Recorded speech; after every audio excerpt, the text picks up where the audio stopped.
Hi, Julia. So, in this last vlog in this series, wondered if you could tell us a little bit about the experiences of the participants from the interviews that were conducted and also the overall conclusions of the Atlas trial. So, can I begin by asking you why you actually wanted to talk to the participants about their experiences? So quantitative research can tell you quite a lot. It can give you really clear answers. It can also, of course, give you information on the degree to which, say, any intervention is effective, but it can never give you the whole picture. And many randomized controlled trials now have got a qualitative research component sort of embedded in the trial. And what qualitative research, which that can include things like in-depth interviews with the participants, what it can do is it can give some answers to the question of why any observed benefits or other effects came about.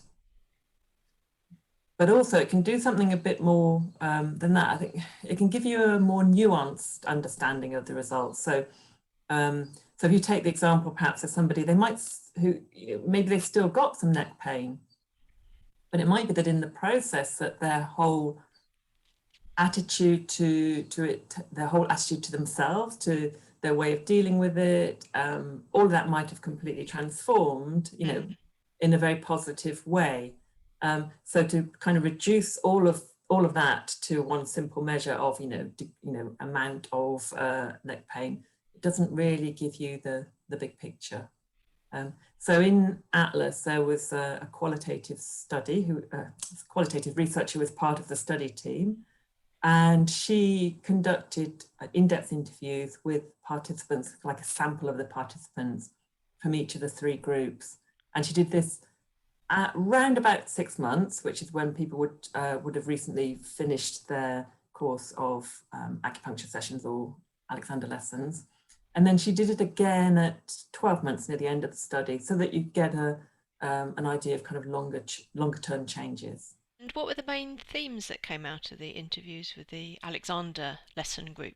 So there was a growing confidence in people's ability to manage their neck pain, and also a growing sense of embodiment. And then also this belief of, I've got a longer term solution here. It's not going to, it's not going to disappear. I can carry on, using this to help me sort of, for the rest of my life. Yeah, gives the person back a bit of a sense of control, doesn't it, over their destiny, as it were. Yeah. And do you have any examples of those? Yeah, so I've put some representative quotes on the following slides here. And the first one is this theme of self-efficacy, and people really expressing, a sense of being more in control, and also growing self-awareness. And several of them mentioned, this learning, this ability to apply Alexander, thinking skills. So this first quote I really liked. I was really uplifted by it, really empowered by it, and really surprised at what I'd experienced.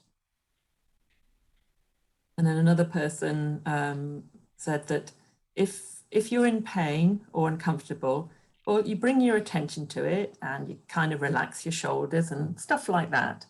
I got a bit more control back in my life, that I can manage the pain. I mean, I still have the pain, but I think it's more of a way of life than an actual cure. But I feel a lot better with it. I can do something about it. So that's what I was mentioning earlier, that it wasn't that necessarily everybody's pain completely disappeared, but that doesn't mean to say that it didn't give them a whole new way of of dealing with it, so that they felt more like they were in control, rather than being just the victim of something that they couldn't do anything about. Mm. And then this third quote here: well, you don't really have to physically do anything, you've just got to think it. That pretty well sums up the Alexander technique, doesn't it? Mm. um, so you can be walking down the street and you can put it into practice. I can be at work. I had made my muscles go soft that for 10 years hadn't been. And that was just from my teacher, just explaining what to do and just very lightly touching my shoulders and, well, just talking me through it. And this final quote, a lot more succinct. You're in control, you know. Mm. So those ones give some insight into this kind of theme of self-efficacy that, or growing confidence that was coming out. And then if we look at this growing sense of embodiment, we can see some representative quotes in this next slide. So here's somebody talking about their teacher. She looked at me as a whole rather than as a shoulder and a neck. And I'm not just learning to relax certain muscles that were the problem. It was everything, which I suppose in some respects just balanced me a lot better. So people really changed their sense of themselves, that, you know, we've got this very kind of dualistic culture that we're living in. We tend to think of, well, there's me thinking me, and then I've got this body and this body hurts, and I've got neck pain, so this bit of me is, you know, the problem, and, you know, it's frustrating and I hate it and blah, blah, blah. So kind of a growing realization that it's a whole of you involved, and people really kind of changing their sense of identity. In some cases, you know, there was one person I think who said, "Oh, I feel like a new person." So in this second quote here, I think I've got a little bit more self-esteem, because even though it's not a posture thing, you do feel as though you're in a better position when you're standing or when you're sitting or whatever. And I think that makes me feel a little bit taller. It makes me feel a little bit more elegant. It makes me just feel a little bit nicer about myself. So maybe that kind of self-acceptance kind of idea. And then this third quote, I'm a much calmer person. It's taught me how to take a step back and assess a situation rather than jump straight in, because I've learned how to do it. I've learned how to take a step back. I've learned how to relax my body. And then in this third selection of quotes here, so this is looking at the kind of the longer term effects. So here participants are describing how they continue to use the understanding and skills they'd gained. I've managed to keep it at bay. Yeah, sometimes if I say I've slept in a funny position, I wake up and think, oh, my neck feels a little bit off today. But then I sort of take extra care of how I'm sitting and do what I've been taught. And it's just, you know, I can clear it, and sort of maybe with a couple of paracetamols if I need to. And sometimes I don't need to take anything at all. And another person says, the positive thing about the Alexander technique is you can carry on doing the things that the teachers taught you to help you. And I do. And gradually it's just got better and better, you know. And as for life-changing, well, probably the Alexanders changed me, because I never used to realize it, but with being in pain, you used to tend to be a bit short-tempered and, well, grumpy. And then this final quote, because I've learned a technique and because I keep using it, I don't think I'm going to forget it. Even though I'm obviously not having as much or near as much neck pain, I can't see that anything is going to get worse now. Yeah, they're really nice quotations. It's lovely to have those perspectives and get some flesh on the bones of the sort of more quantitative work, isn't it? Yeah.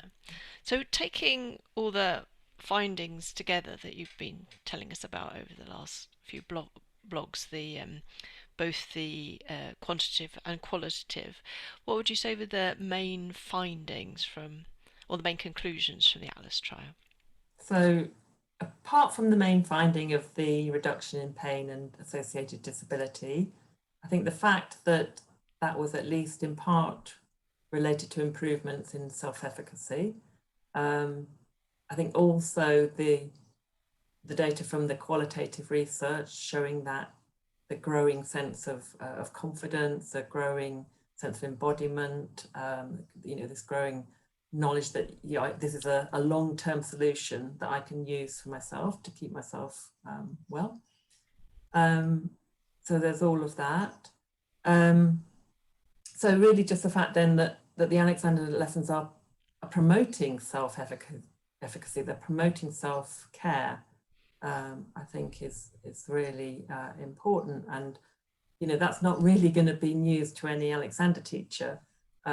But of course, in the wider context, really, everything in the NHS is this huge realization that self-care is massive. It's really, really needed. So I think these results are a nice sort of an illustration of the role that the Alexander technique can play there. And then, finally, I think and I've said this before, but the fact that now we've got these two trials sitting side by side in chronic musculoskeletal pain, the A-Team and Atlas, and that, together they're really showing us that, we've now got good evidence of effectiveness of Alexander lessons for this type of condition. And where are the Atlas findings published? So the main results are published in one of the top 5 leading medical journals, the Annals of Internal Medicine. It's a bit of a shame, really. The paper is not open access, so it's not free to view, which is wasn't the case for A-Team. But there's I think there were 6 publications in academic journals, and of the others, 2 of those that are showing really important results here that we've talked about today in terms of the qualitative data and in terms of those self-efficacy, self-care related outcomes. Those are both in open access journals, so you can easily view those for free. Are there any other studies on the effects of Alexander lessons on neck pain? Yeah, there's I don't know if you remember when we were talking about the A-Team trial in the April-May blog posts. I mentioned the neck pain trial that it's very hard to draw anything kind of meaningful from it because unfortunately they chose to use only 5 Alexander lessons and looked at the outcome after only 5 weeks, which is not enough lessons really, and certainly not long enough for any changes to get integrated and to be able to see anything there. But apart from that, there's actually been a couple of studies by Rajal Cohen, which I think are very promising, and she's looking at the effect of group Alexander teaching for people with chronic neck pain. And she's also looking at some of the kind of the underlying, I don't really like the word mechanisms, but some of the things that might be contributing to the benefits that you're seeing.